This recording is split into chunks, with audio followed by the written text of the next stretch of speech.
Boa tarde. Nessa tarde eu quero falar desse livro que é Supere os Seus Limites, da autora Wanda Bueno Godoy. Ele está comigo desde 2011. Eu adquiri ele num congresso. E eu li esse livro uma certa parte, aí depois eu esqueci ele lá e não li.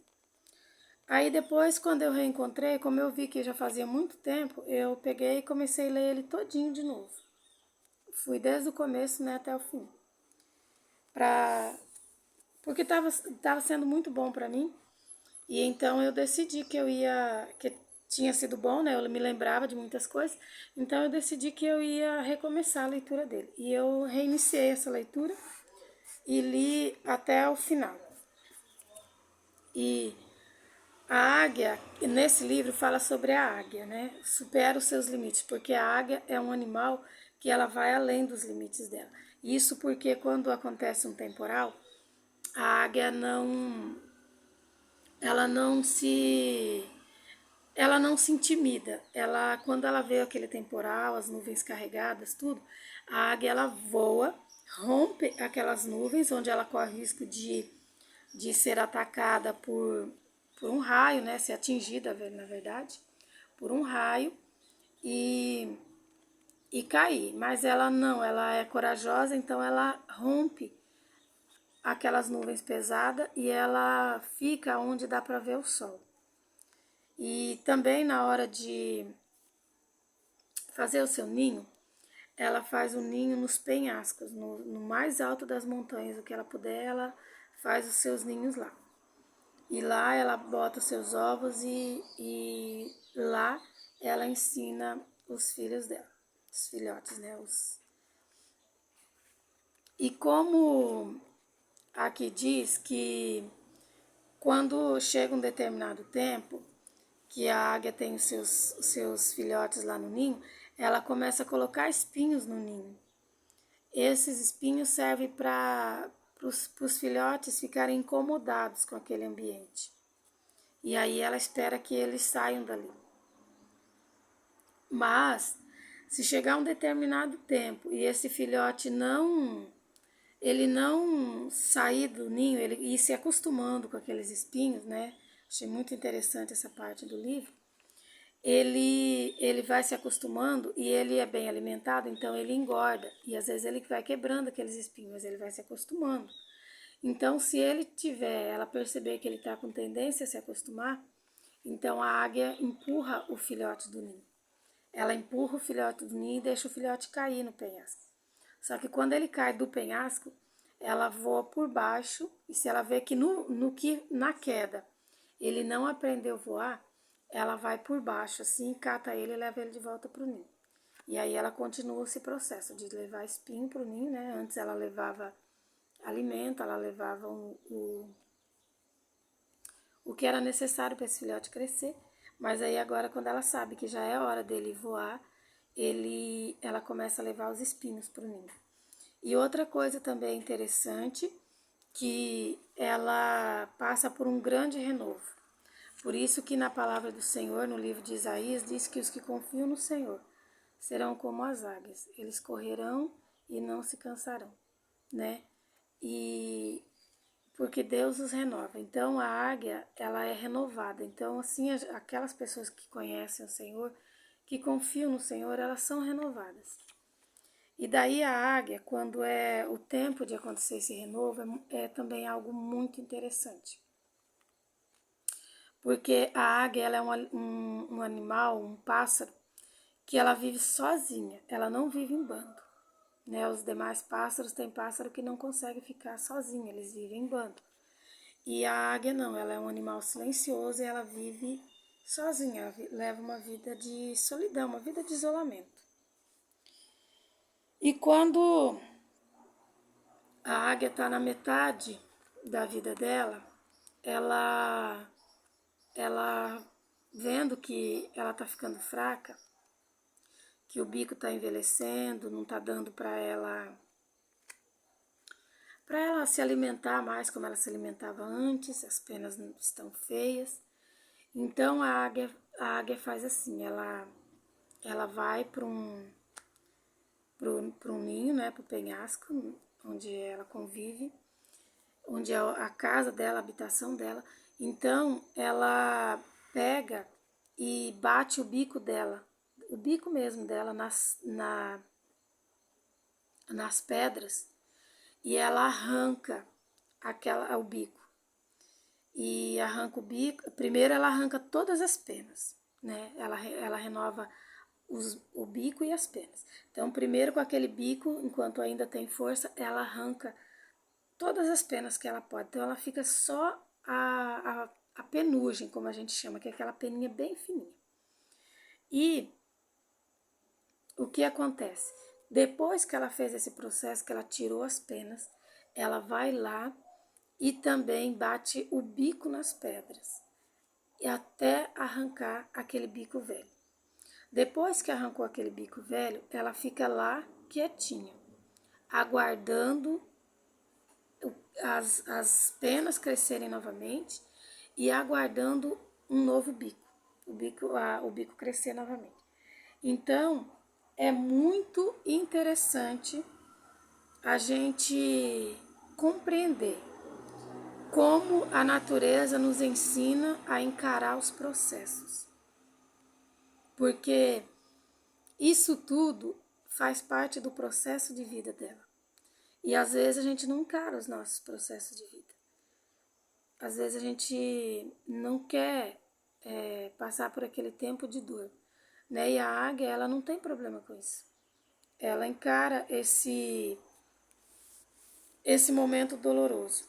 Então isso acontece geralmente quando a águia está na faixa dos 37 anos, né? A média de vida dela é de 74, 75 anos, ela vive. Então o que ela faz? Ela fica lá, aguardando se renovar. É muito interessante que eu não sei se depois disso eu creio que ela deve ter filhos novamente, né? Porque ela reinicia a vida dela, né?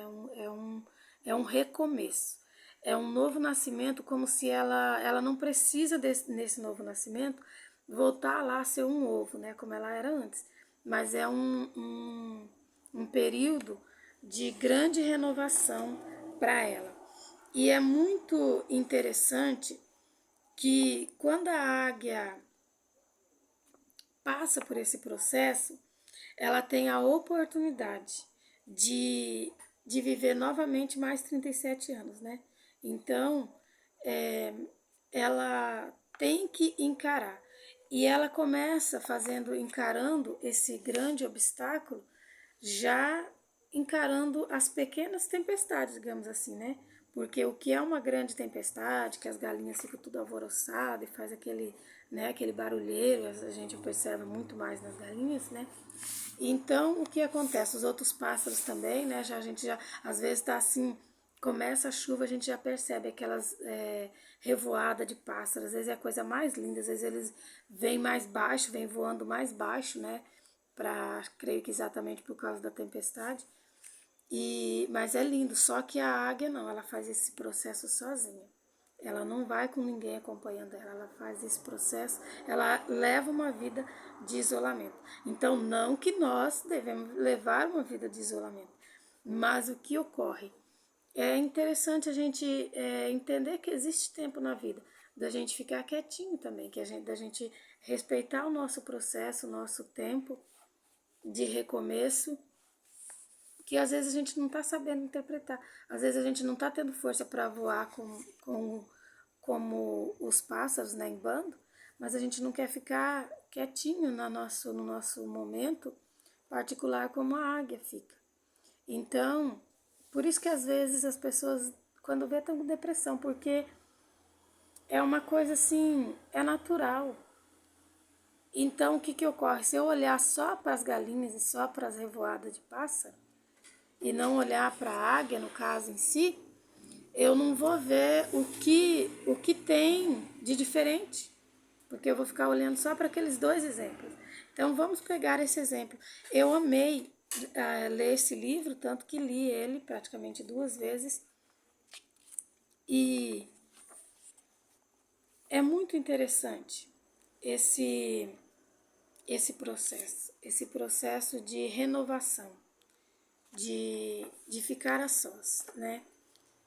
E ficar consigo mesmo e aguardar, né? Aguardar que a própria força interior, né? Porque quando a águia fica lá, isso aí não é pouco tempo para ela poder dar essa renovada toda na penugem, né? As penas, né? Que ela fica só na penugem e com o bico frágil, né? E também, por exemplo, se chegar nesse período, né? Como ela já vive num lugar onde existem cobras, então ela está totalmente frágil nesse período, nesse tempo de renovo. Mas ela aguarda, ela confia. E esse livro falou profundamente comigo acerca disso. E ainda bem que eu li ele, né, por um período agora de pandemia. E aí aqui no capítulo 6, no finalzinho dele, é Superando os Limites, né? Porque o nome dele é Supere os Seus Limites. E eu estava analisando bem assim, e eu creio que esse livro ele fazia parte ele era indispensável para o meu momento atual, né? Que dá para ver que eu tô com o bico sarando. E para esse momento, e assim, o que eu passei foi um renovo, né? Por um período eu estive como se fosse morta. Eu não sei quanto tempo isso durou, mas a sobrevivência no acidente foi um recomeço. Um recomeço onde eu diria até que eu não fui como a águia, né? Que a águia pode escolher. Mas eu não sei até onde eu podia escolher, até onde eu poderia escolher, até onde eu era dona digamos, da situação, da minha escolha. Porque é muito interessante saber, será que a águia tem escolha, né? Ela pode, depois desse renovo, viver mais 37 anos. É uma vida nova. Imagina 37 anos, quanta coisa que não muda, quanta coisa que não acontece num período tão longo, né, de quase 4 décadas. E assim como eu estava analisando hoje, eu diria que para mim foi excelente. Existem vários livros que eu li e desses livros fica aquela grande lição. Geralmente é assim, quando eu termino de ler um livro, eu já me questiono o que eu aprendi com esse livro, o que pode mudar. E tem livros que a gente aprende na hora, aquilo que terminou a gente já sabe. E existem livros que não. E esse livro eu amei, aqui está, né? Não sei se apareceu lá a foto da autora. E eu agradeço, né, muito a ela que, né, se dedicou e escreveu essa obra. Então, do mesmo jeito é assim, às vezes a gente tem uma palavra para falar e a gente não tem coragem de falar. A gente fala assim, o que eu penso é besteira, o que eu estou inspirada para escrever um livro é bobagem. Mas não é, eu sou muito grata por ter passado por ter lido esse livro. Porque eu creio que todas as informações ficaram assim, né, armazenadas na minha mente, armazenadas no meu coração. E esse foi um dos que me ajudou muito, né, nesses dias meditando e eu sou grata. Por isso, né, eu indico quem gosta, assim, não lê qualquer coisa não, né? Procura lá ver quem é o autor do livro que você tá, né? Para você não entrar às vezes no que você às vezes pensaria de ser algo bom, ser até uma energia negativa, mas fica com o exemplo, né? Assim de como a águia, né? Que é um exemplo para nós. Escolha as pessoas que são como águias, que superam e que já superaram limites para você se inspirar.